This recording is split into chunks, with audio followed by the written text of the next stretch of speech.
오늘 말씀은 웃음과 눈물이 있는 교회, 원해의 교회 고상훈 목사님의 설교 말씀입니다. 말씀 고린도 전서 15장 말씀 보겠습니다. 제가 금요일날 이렇게 저녁에 청년 예배 드리려고요. 미링룸에 있는데 어떤 한 친구가 한국에 있는 아버님이랑 통화를 하더라고요. 그 형제가 뭐라고 하냐면 아버지 고린도전서 말씀하세요. 성도가 한 몸되라고 사랑하라고 그런다고. 자꾸 어떤 청년이 구모 청년이 막 아버지에게 그렇게 얘기하는 거예요. 아 맞다. 고린도전서 말씀은 하나님께서 한 몸 이루게 하시려고 또 한 몸으로 사랑으로 이루게 하시려고 모이신 분들이 바로 교회 성도님이고 교회라는 사실을 얘기하려고 쓰여져 있는 말씀 같습니다.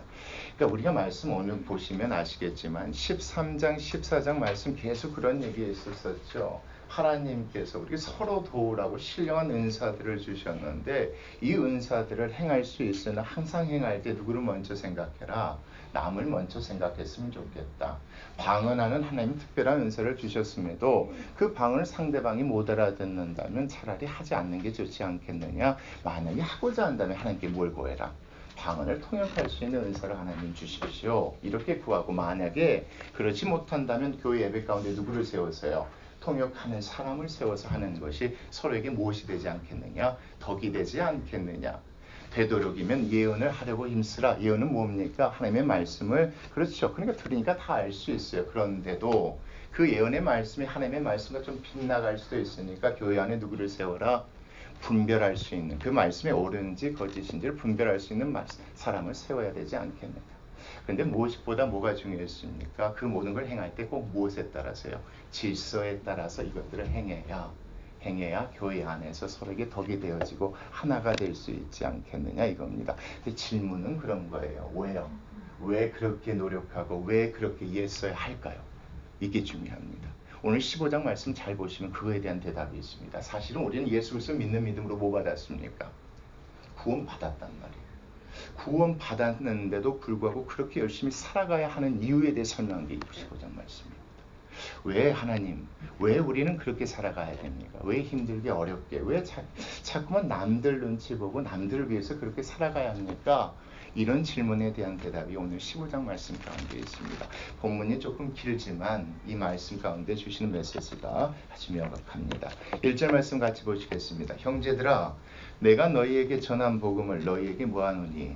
알게 하노니. 이미 전했잖아요. 전해서 믿고 구원받았잖아요. 근데 다시 얘기하는데요. 무엇인가를 다시 한번 강조하기 위해서 다시 이 글을 쓰는 것 같아요.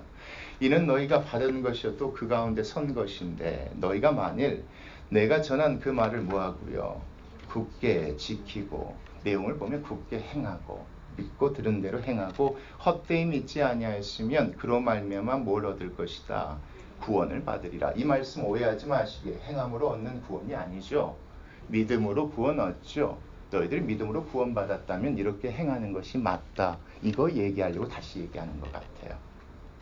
이 얘기하려고 하는 건데 3절 말씀 보겠습니다. 내가 받은 것을 먼저 너희에게 전하였노니. 자, 이는 성경대로 그리스도께서 우리 죄를 위하여 뭐 하셨답니까? 죽으셨답니다. 복음은 곧 예수님께서 우리 죄를 위해서 죽으셨다는 것이고 그 분이 어쩌셨다는 겁니까? 4절 같이 읽겠습니다. 시작. 장사 지낸 바 되셨다가 성경대로 사흘 만에 다시 살아나심을 믿는 것이 곧 무엇이랍니까? 이게 복음이라는 거죠. 그렇죠? 이것을 믿어야지만 구원받을 수 있는데 이것을 믿는다면 이렇게 살아가야 하지 않느냐? 이 얘기하려고 이 말씀 쓰는 것 같아요. 그러니까 앞의 내용과 연결해서 본다면 우리가 예수 그리스도를 믿는 믿음으로 구원받았기 때문에 그렇게 사랑하며 애쓰고 힘써야 되는 거 아니냐? 이 얘기하려고 바울이 15장 말씀에서 이 얘기 꺼냅니다. 그렇게 보지 않으면 14장과 15장 말씀이 이 문맥적으로 좀 이상하잖아요. 자, 이 가운데서 계속 이해 갔는데 5절부터 계속 보겠습니다. 게바에게 보이시고 후에 12제자에게와 그 후에 500여 형제에게 일시에 보이셨답니다. 그 중에 지금까지 이 글을 쓸 때까지요. 대다수는 지금 뭐하고 있고요? 살아있답니다. 그러니까 뭘 봤다는 겁니까? 예수님이 죽으셨다가 3일 만에 부활하심을 보았다는 겁니다. 어떤 사람은 안타깝게도 잠들었답니다. 죽었어요. 그 후에 누구에게 보이셨답니까? 야고보에게 보이셨고 그 외에 모든 사도에게도 보이셨고 맨 나중에 누구에게요? 만삭되지 못하여 난 자 같은 내게도 보이셨다 이겁니다. 나는 사도 중에 누구다? 가장 작은 자라고 스스로 생각한다. 왜냐? 나는 하나님의 교회를 어떻게 했던 사람이다? 박해했던 사람이다. 그들보다 훨씬 작은 사람이라 사도라 칭함받기를 감당하지 못할 것인데 그럼에도 불구하고 10절 말씀 같이 읽겠습니다. 시작. 그러나 내가 나 된 것은 내가 누구 된 것은요. 그럼에도 불구하고 내가 사도 된 것은입니다. 그럼에도 불구하고 내가 사도 된 것은 누구의 은혜라? 하나님의 은혜라. 내가 교회를 핍박하고 지은 죄들, 그 죄들 예수님의 죽으심으로 사해 주신 그 은혜로 내가 사도가 된 것이다 이겁니다. 내게 주신 그의 은혜가 뭐하지 않게 하려고요. 헛되지 않게 하려고 내가 모든 사도보다 더 많이 뭐하였다. 수고하였다. 이 얘기 왜 꺼낸지 여러분 대충 눈치채 주시죠. 우리 예수 그리스도를 믿는 믿음으로 다 뭐하지 않았느냐. 구원받지 않았느냐. 우리 그렇게 수고하자 이겁니다. 이 말씀 보면 그렇게 수고하자 이겁니다. 내가 그렇게 했으니까 너희들 그렇게 하라는 얘기가 아니라 내가 이런 것은 나는 예전에 교회를 핍박하던 그런 죄인인데 예수님께서 그 죄 다 사해 주셔서 그것이 고마워서 이렇게 살아가니까 여러분들도 그렇게 살았으면 좋겠다 이 말 하려고 이렇게 써줬습니다. 그러면서 계속 보겠습니다. 내가 한 것이 아니요 오직 나와 함께 하신 누구의 은혜로다? 하나님의 은혜요. 여기서 주시는 하나님의 은혜가 뭘까요? 예수님이 죽으셨다 뭐 하셨다고요? 살아나셨단 말이에요. 예수님께서 죽으셨다 살아나셨다 그 은혜로 말미암아 내가 날마다 수고한다는 겁니다. 이렇게 수고하다가 어떻게 되더라도 죽게 되더라도 나에게는 무슨 약속이 있으니까 부활의 약속이 있으니까 내가 그렇게 살아간다. 그래서 10절 말씀 이렇게 보시면 내가 나 된 것은 내가 사도 된 것은 누구의 은혜라? 나를 위해서 예수 그리스도의 죽으심의 은혜다. 그리고 내가 이렇게 수고하고 나아가는 것은 나에게 주신 어떤 은혜가 있기 때문이다. 죽어서 부활하실 그 소망의 은혜를 주셨기 때문에 내가 이렇게 살아가는 것이다 이겁니다. 그러면서 여러분들도 그렇게 살아갔으면 좋겠다. 삶 가운데 매 순간 뭐 했으면 좋겠다. 고민했으면 좋겠다. 이렇게 어떻게 하나님께서 원하신 게 무엇일까? 이렇게 고민하며 살아갔으면 좋겠다. 그런 마음으로 쓴 것입니다. 11절 보겠습니다. 그러므로 나나 그들이나 이같이 전파했습니다. 나도 그렇게 전파했고 누구도 그렇게 전파했습니까? 사도들도 수많은 사람들이 다른 복음이 아닙니다. 똑같은 복음을 전파했다고 합니다. 너희도 이같이 믿고 구원받았다면 반드시 그렇게 행했으면 좋겠다. 그 얘기를 합니다. 그리고 12절 말씀 보겠습니다. 그리스도께서 죽은 자 가운데 다시 살아나셨다 전파되었거든. 너희 중에서 이게 문제죠. 어떤 사람들은 어찌하여 죽은 자 가운데서 부활이 뭐가 하다? 없다 하느냐 이겁니다. 결국 내가 전하고 여러분들에게 가르쳐준 복음은 그거 아닙니까 이겁니다.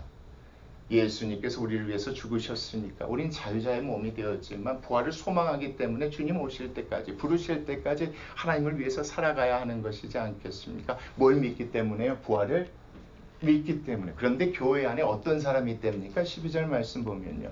야 말도 안 돼. 죽은 사람이 어떻게 부활하냐? 이 얘기가 있다는 겁니다. 도대체 말이 안 돼. 근데요. 복음은요. 어디서부터 어디까지입니까? 죽으심을 믿는 것과 부활하심을 믿는 것까지 복음이거든요. 그래 좋다. 나의 죄를 위해서 죽으셨다는 거 내가 믿을게. 그런데 부활은 아무래도 나 믿지 못하겠어. 이 얘기하는 거죠. 그러나 그렇지 않다. 부활은 실제적인 일이었다라고 얘기했죠. 그래서 앞에서요. 수많은 사람들이 보지 않았느냐. 13절부터 보겠습니다. 만일 죽은 자에 무엇이 없으면요. 부활이 없으면 그리스도도 다시 살아나지 못하였을 게 아닙니다.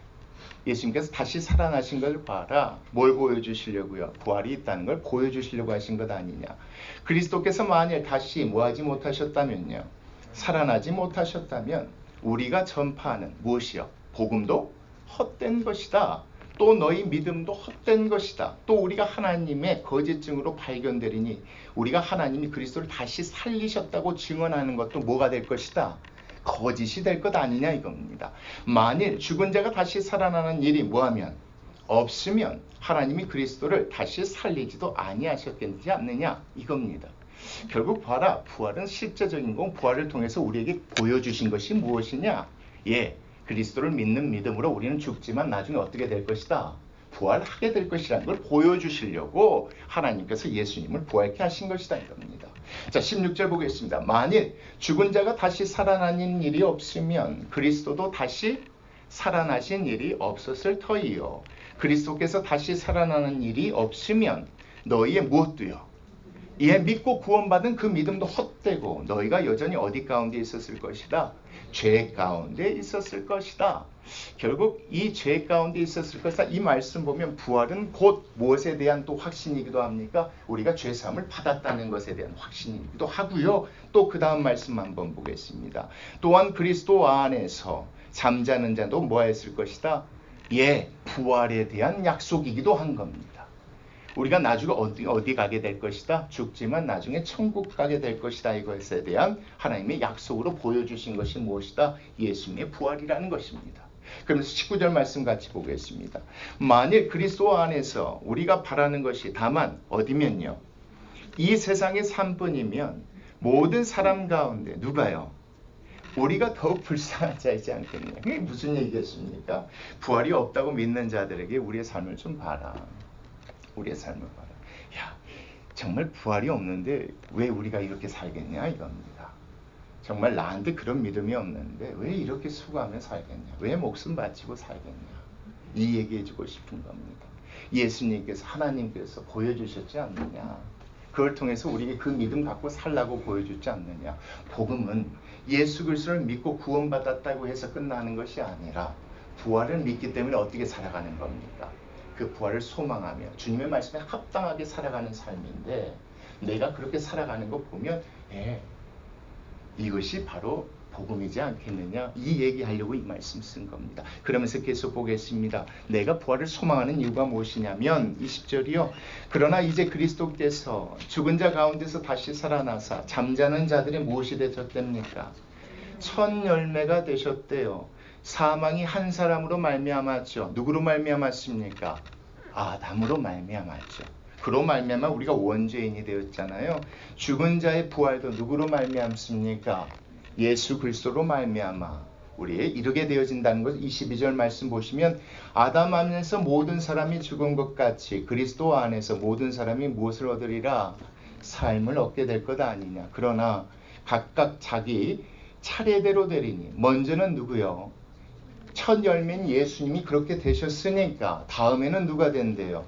예수님이 재림하실 때 강림하실 때에 그리스도를 믿고 하나님의 성도 된 자들이 뭐하게 된답니까? 부활하게 되어진다는 걸 얘기합니다. 24절 같이 읽겠습니다. 시작.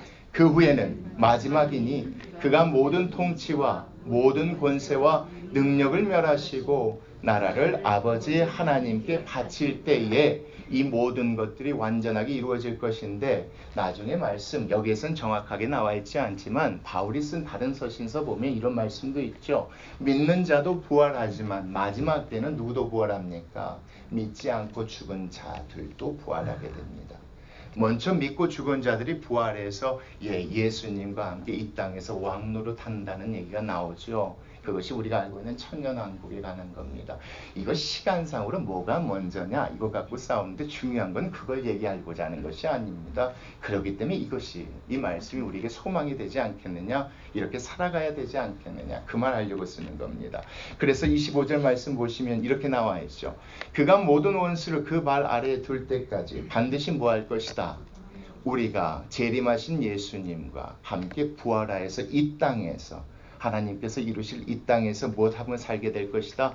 왕노를 하면서 살게 될 것 아니냐 이겁니다. 그래서 26절 말씀 보시면 맨 나중에 멸망받을 원수는 누구랍니까? 우리가 아니라 그것들이라.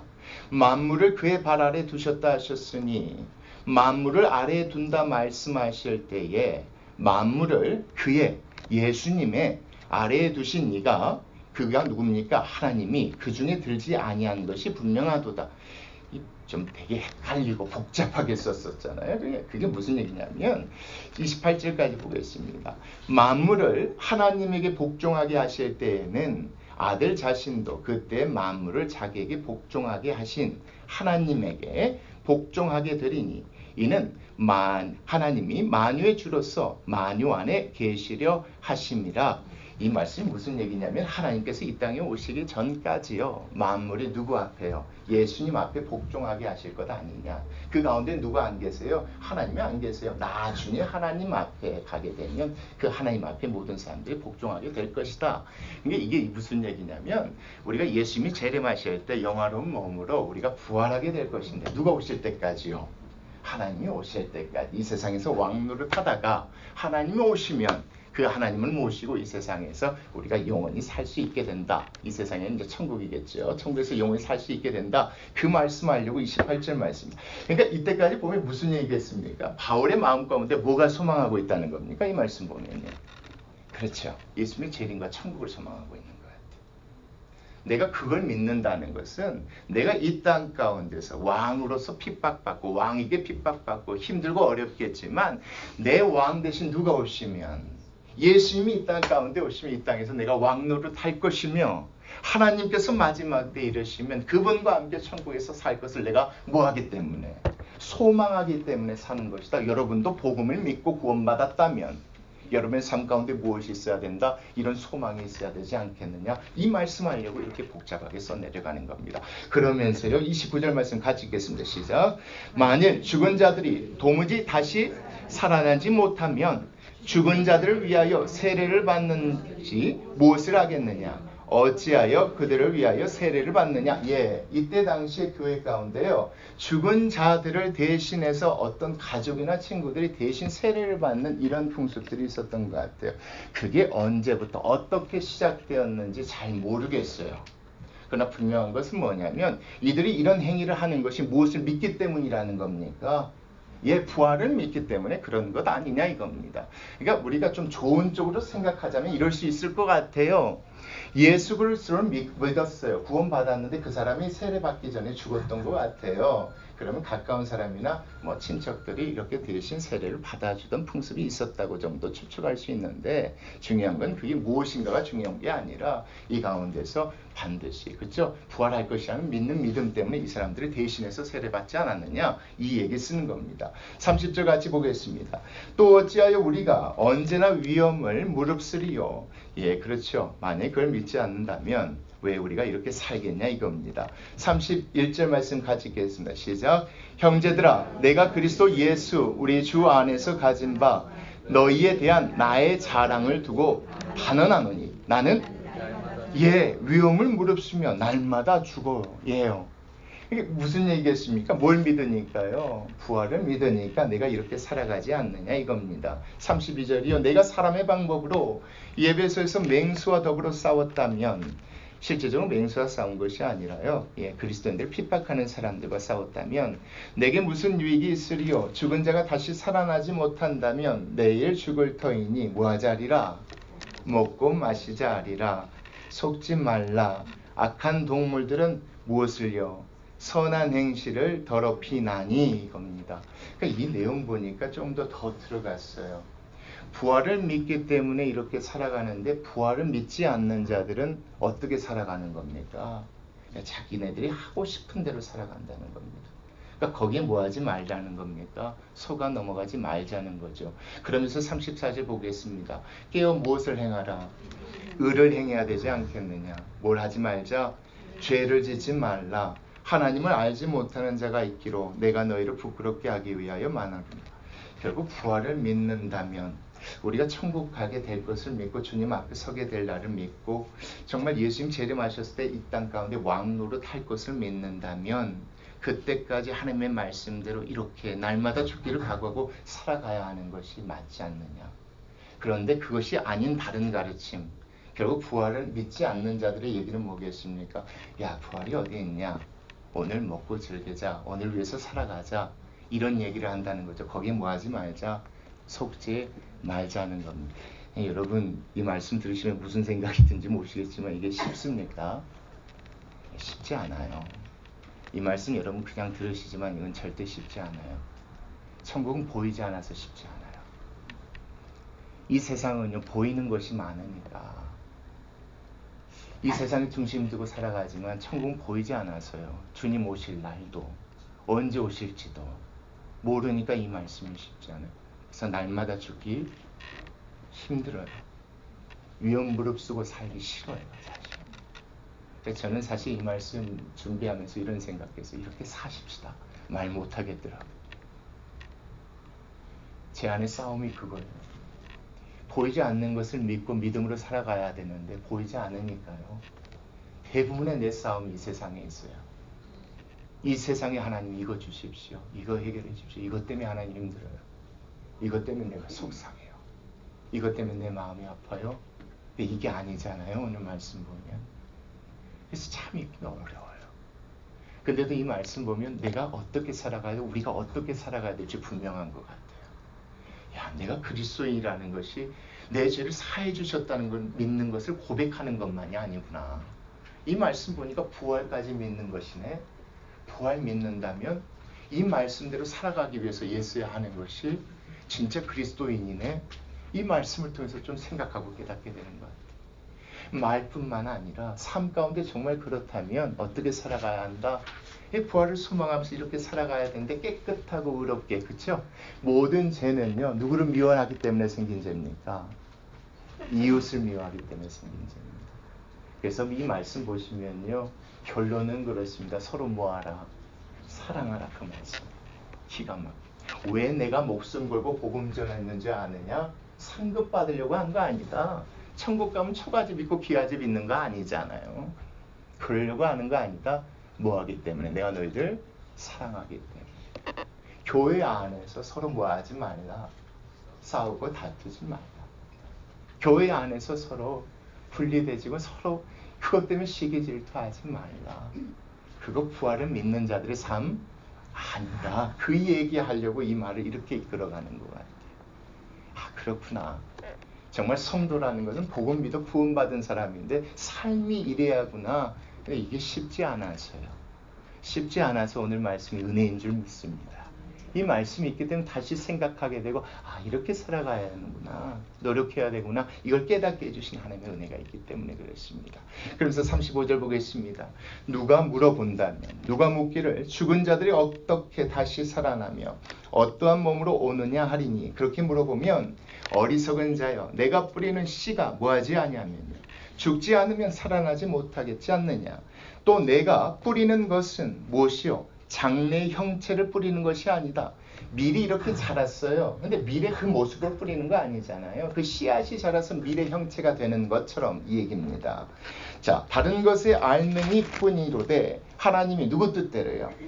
자기의 뜻대로 그에게 형체를 주시되 각 종자에게 그 형체를 주시는 것이 무엇이다? 곧 부활하는 것이다 이겁니다. 결국 우리는요 어떤 모습으로 어떻게 부활되어질지 몰라요. 그런데 이 얘기를 하는 이유가 그런 것 같아요. 바울 나름대로는 이것을 기대하고 고대하는 것 같아요. 예, 이걸 기대하고 고대하는 것 같아요. 아, 내가 이렇게 하면 하나님께서 이런 모습 하지 않을까 나름대로 생각하며 고대하는 것들이 있었던 것 같아요. 그러니까요 39절부터 보시면 이런 말씀이 있어요. 육체는 다 같은 뭐나 육체가 아니다. 하나는 사람의 육체요 하나는 짐승의 육체지 않느냐. 하나는 새의 육체요 하나는 물고기의 육체지 않느냐. 다 뭐다? 하나님의 뜻대로 그의 형체를 주시는 것이되 다 다르다. 하늘에 속한 형체도 있고 어디에 속한 형체도 있고요. 땅에 속한 형체도 있으나 하늘에 속한 것의 영광이 따로 있고 땅에 속한 것의 영광이 따로 있으니 해의 영광이 다르고 달의 영광이 다르며 별의 영광도 다른데 별과 별의 영광이 뭐하다? 서로 다 다르다. 누구의 뜻대로요? 하나님의 뜻대로 그에게 형체를 주시는 그 부활이 다 다를 것이다. 42절 보겠습니다. 죽은 자의 무엇도요? 부활도 그와 같으니 썩을 것으로 심고 무엇으로요? 썩지 아니할 것으로 우리가 다시 부활하게 될 것이다. 우리 육체가 죽으면 썩지 아니할 육체로 다시 살아나게 될 것이다 이겁니다. 43절이요. 욕된 것으로 심고 영광스러운 것으로 다시 살아나며 약한 것으로 심고 강한 것으로 다시 살아나게 되는 것이 우리가 부활이다. 육의 몸으로 심고 무엇으로요? 신령한 몸으로 다시 살아나니 육의 몸이 있은즉 또 무엇도 있게 될 것이다. 반드시 영의 몸도 있게 될 것이니까 그것을 소망하고 살아갔으면 좋겠다. 그래서 날마다 죽기를 각오하고 하나님의 뜻대로 어떻게 해요? 사랑하기를 힘쓰고 그렇게 살아갔으면 좋겠다. 뭐하지 않고요. 형제와 형제끼리 싸우고 다투고 범죄하지 않고 말이죠. 그러면서 계속 보겠습니다. 육에 기록된 바 첫사람 아담은 무엇이 되었다? 생명이 되었다함과 같이 마지막 아담은 누굽니까? 예수님은 살려주는 영이 되었다. 그러나 먼저는 누가 아니요? 신령한 사람이 아니요, 육의 사람이요, 그 다음에 신령한 사람이다. 우리 육체가 죽어야 신령한 사람이 다시 부활하게 되는 그 이치 가운데 있으니까 죽어야 아는 것이다. 47절 같이 보겠습니다. 시작. 첫 사람은 땅에서 났으니 흙에 속한 자이거니와 둘째 사람은 하늘에서 난 것처럼 무릇 흙에 속한 자들은 저 흙에 속한 자와 같고 무릇 하늘에 속한 자들은 저 하늘에 속한 이처럼 우리가 흙에 속한 자의 형상을 입은 것 같이 또한 하늘에 속한 이의 형상을 나중에 주님 오셨을 때에 반드시 그것을 입게 될 것이다. 형제들아, 내가 이것을 말하노니, 자, 혈과 육은 어디를요? 하나님의 나라를 이어받을 수 없기 때문에, 천국에 들어가 살 수 없기 때문에 이겁니다. 또한 썩는 것은 썩지 아니한 것을 유업으로 받지 못하기 때문에 하나님께서 어떻게 하실 것이다. 51절 같이 보겠습니다. 보라, 내가 너희에게 비밀을 말하노니 우리가 다 잠잘 것이 아니요 마지막 예수님이 이 땅에 재림하실 때 나팔 소리가 울릴 때에 순식간에 호련히 다 뭐하게 될 것이다. 그렇죠? 하나님께서 그 뜻대로 우리에게 각 형체를 주셔서 변하게 하시고 우리가 과연 어디에 들어가게 될 것이다? 천국에 들어가게 될 것이다. 이 말씀을 이렇게 써나가는 겁니다. 결국 바울이 무엇을 소망하고 무엇을 가슴에 담고 살아갔는지 이걸 짐작케 하는 말씀. 그러니까 쉽지 않아요. 쉽지 않은 이유가 우리 마음에 뭐가 없기 때문인 것 같습니까? 이 말씀 보면 이 소망이 없는 것 같아요. 이 소망이 있으면요, 보이지 않는, 그렇죠? 그 천국을 소망하고 말씀대로 살아가려 노력할 건데 이게 없으니까 이렇게 하는 거예요. 그러니까 이 말씀을 읽으면서 왜 15장은 이렇게 장황하게 이 말씀들을 이렇게 써 내려가고 이걸 기록했는가 혼자 생각하게 됐어요. 아, 그렇구나. 그들에게 가르쳐 주는 것 같지만 이 말씀은요, 자기 마음에 있는 소망이 드러나는 것 같아요. 바울 마음 안에 있는. 그러니까 내가 이렇게 살아가면서 그래, 내가 지금 조금 힘들지만, 내가 좀 어렵지만 주님 오시게 되면 나는 호련한 몸으로 영광스럽게 변하게 되어질 거야. 내가 만약 그렇지 못하고 죽더라도 주님 강림하시면 어떻게 될 거야? 내가 부활해서 왕노릇하며 이 세상에서 주님 오실 때까지, 또 하나님 오시면 이 세상이 아니라 천국에서 평안히 살 수 있을 거야. 이런 마음으로 살아가고 있었기에 이 말씀을 이렇게 써 내려갔던 것 같습니다. 그러면서 55절 말씀 한번 보겠습니다. 자, 53절이요. 이 썩을 것이 반드시 썩지 아니할 것을 입겠고 이 썩을 죽을 것이 죽지 아니함을 입으리로다. 이 썩을 것이 썩지 아니함을 입고 이 죽을 것이 죽지 아니함을 뭐할 때요? 입을 때에는 사망을 삼키고 이기리라고 기록된 말씀이 이루어지리라. 죽지 않고 부활할 것이다. 사망아, 너의 승리가 어디 있느냐? 없죠. 얘네들은 이길 수 없어요. 왜요? 우리 부활하니까요. 사망아, 내가 노리는 것이 무엇이냐? 어디 있느냐? 그들이 원하는 게 뭐겠습니까? 우리가 죽기를 원하겠지만 그들은 우리를 쏘지도 못하고 우리를 이기지도 못한다는 겁니다. 56절 보겠습니다. 사망이 쏘는 것은 무엇이요? 죄요. 죄의 권능은 무엇이라? 율법이죠. 사망이 결국 우리에게 노리는 건 뭡니까? 우리가 죄 지어서 죽기를 원하지만, 그렇죠? 그 죄를 구분할 수 있고 그 죄를 정죄할 수 있는 게 뭡니까? 율법이잖아요. 근데 우리 무엇으로 구원받았습니까? 예수 그리스도 믿는 믿음으로 구원받았으니까 너희들 우리 이길 수 없다. 너희 자꾸 우리 죽이려고 하지만 너희들 우리 죽일 수 없다. 우리에게 뭐가 있으니까요? 부활의 약속이 있고 소망이 있으니까. 57절 같이 읽겠습니다. 시작. 우리의 주 예수 그리스도로 말미암아 우리에게 승리를 주시는 하나님께 감사하노니. 그러므로 내 사랑하는 형제들아, 견실하며 흔들리지 말고 항상 주의 일에 더욱 힘쓰는 자들이 되라. 이는 너희 수고가 주 안에서 헛되지 않은 줄 압니다. 부활 믿고 소망하고 그렇게 살아가셨으면 좋겠습니다. 이것이 보이지 않아서 힘듭니다. 어렵습니다. 그런데 이 말씀 보면 이것을 품고 살아갔을 때 이렇게 살아갈 수 있는 것 같습니다. 복음을 믿고 구원받아서 주의 자녀가 되어졌다는 건 그런 것 같습니다. 이제 내가 죄가 없다는 것이 아니라 부활을 소망하기 때문에 이 세상에서 깨끗하게 의롭게 살아가려고 몸부림치는 그런 삶이 있었을 때 하나님께서 기뻐하시고 바울처럼 예수님처럼 살아갈 수 있는 삶인 것 같습니다. 결국 이 말씀을 보면 하나님께서 원하시는 삶이 무엇입니까? 바울이 살아갔던 삶처럼 고린도 교회가 어떻게 살아가기를 원하는 겁니까? 의를 행하고 깨끗하게 살아가기를 원하는 거죠. 왜요? 형제에게 뭐 주면 안 되니까요. 상처와 아픔, 그렇죠? 죄 지으면 안 되니까. 결국은 하나님께서 원하시는 복음에 합당한 삶은 어떤 삶입니까? 서로가 서로를 사랑하며 살아가는 그 삶임을 오늘 말씀 가운데 얘기해 주시는 것 같습니다. 예, 오늘 말씀 생각하면서 좀 그걸 하나님께 기도하고 간구했으면 좋겠습니다. 사실 어렵고 힘들죠.